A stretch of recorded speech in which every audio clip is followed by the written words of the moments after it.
I've had 5 different Mohs surgeries.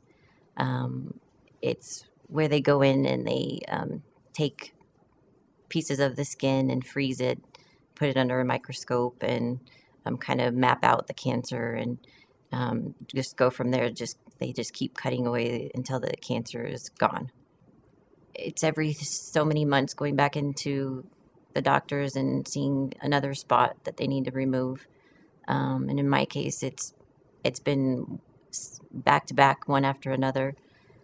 The best way to describe it is like when you're a teenager and you know you get a pimple and you're gonna go to the prom or you're gonna go to something you just can't believe. There's this boy you like at school, and a pimple shows up. But see, when you become an adult, the difference is every time this little thing shows up on the skin, we know what it is. And what's hard is that the only two options we've got is the doctors have described. They said, well, you can't burn this off. Typically, at least the kind that she has, you can't just take the liquid nitrogen and burn it off because it just comes back. He's tried that with her before. So he says, you got two options. He said, well, we can give you this chemotherapy on your skin that's going to burn it down as low as though you're a burn victim. Your skin will all just fall off. Or I can cut on you until it's gone. Skin cancer is no joke. It's an awful disease to have. It's caused by the sun and caused by your genetics. I don't tan in the sun anymore, of course, but now I believe it's more so my genetics that is affecting me.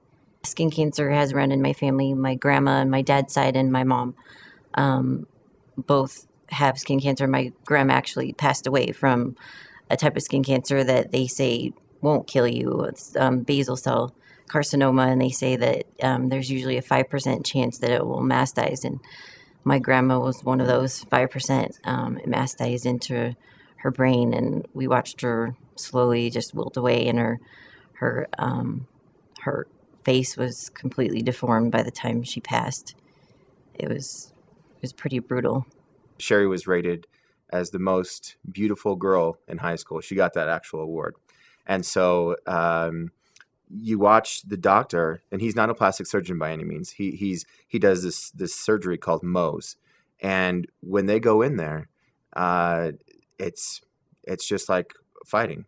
There's no holds barred. And he'll look at the cancer, he'll cut a small little piece out. And sometimes this piece will be like a pinhead. And you're thinking, it'll be okay. Just a little tiny cut, everything will be fine. But, however, the type of cancer she has, and because of the genetics, it does a really interesting thing. It balloons down and it makes a mushroom underneath the skin and then goes out. And it goes all the way down to the bone. And so when he makes one small incision, he'll move it out and he'll find that it's gone lower and that he's got to cut wider and wider.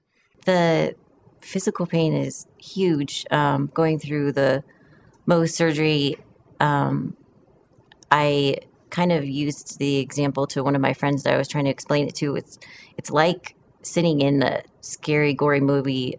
I don't know if you've seen that movie Hostel, but it's almost like feeling like you're sitting in front of somebody that's just, chipping away at your skin, and you don't know when they're going to stop, and you don't know what you're going to look like when you come out. In one of the last surgeries she had, the cancer was so large that he cut this, like if you took maybe a small plum and you set it on somebody's head, he cut that out down to the skull.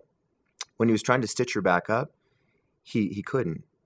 There wasn't enough skin to pull, and as he's pulling on that skin, it kept tearing, and the stitches would tear and tear and tear, and finally he pulled it so hard that he finally got it to connect, and he did 7 rows of stitches. And then as she's done, a whole side of her face is lifted up. Her eyebrow on one side is higher now. And the pressure was so massive on the back of the skull because of the skin. And when you wear a baseball cap or a hat all day and you get a headache?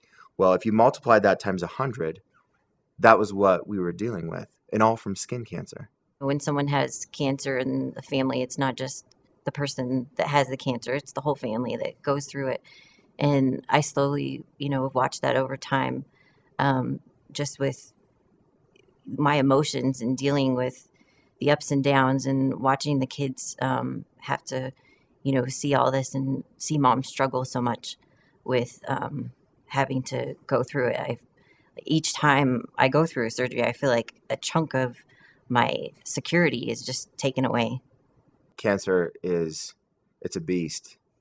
It'll come at you from different angles that you never thought, and it'll push your marriage every which way, in every direction where you never thought it could go.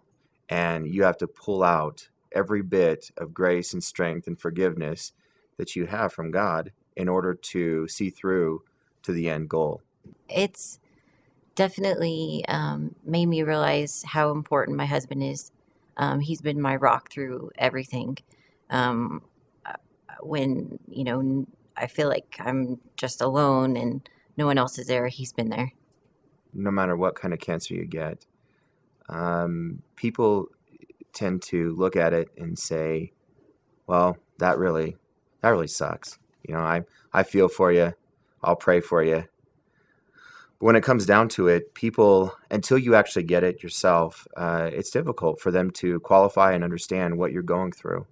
And a lot of times, it really will come right in the face, and you'll see that people really aren't interested. They've got their own problems. They've got their own things they're dealing with. They're not interested in a lot of facets coming alongside with you and getting through this deal of cancer. And so it's hard, and it leaves you feeling alone, and it leaves you feeling like, wow, I thought certain people were my friends. I thought people would care more, and sometimes they don't. Yeah, and it's really scary because, the insurance companies will cover you having the cancer removed, but then after the case, when you need a plastic surgeon to make you look normal again, they don't cover that. That's all superficial.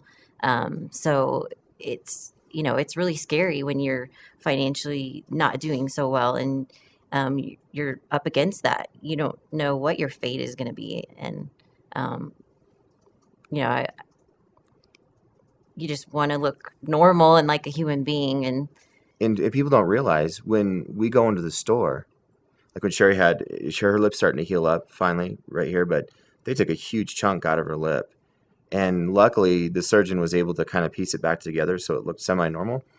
But people will look at, I mean, and I really feel not only for people with cancer, but people with other diseases that disfigure you, because they'll just stare at her and they'll look at her. And there's no way for us to afford to repay, to be able to get it to back the right way. And the interesting thing about this cancer is it's not just where you go through a treatment or you go through a couple years of treatment and then the cancer's gone and then you're hoping and praying that it doesn't come back. It'll go on for the rest of her life. It never goes away. It always comes back.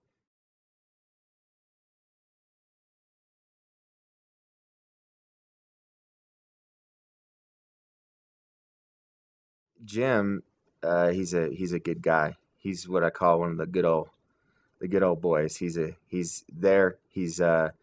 We actually became friends before any of this, and it's really started to come up. I mean, Cherri had bouts of stuff that they were able to get rid of fairly easy, and I didn't want to come to Jim, but it came to the point where, with the economy that we're in right now, I had to, and I said, Jim, my wife's got cancer, and we can't make it. We can't make it financially.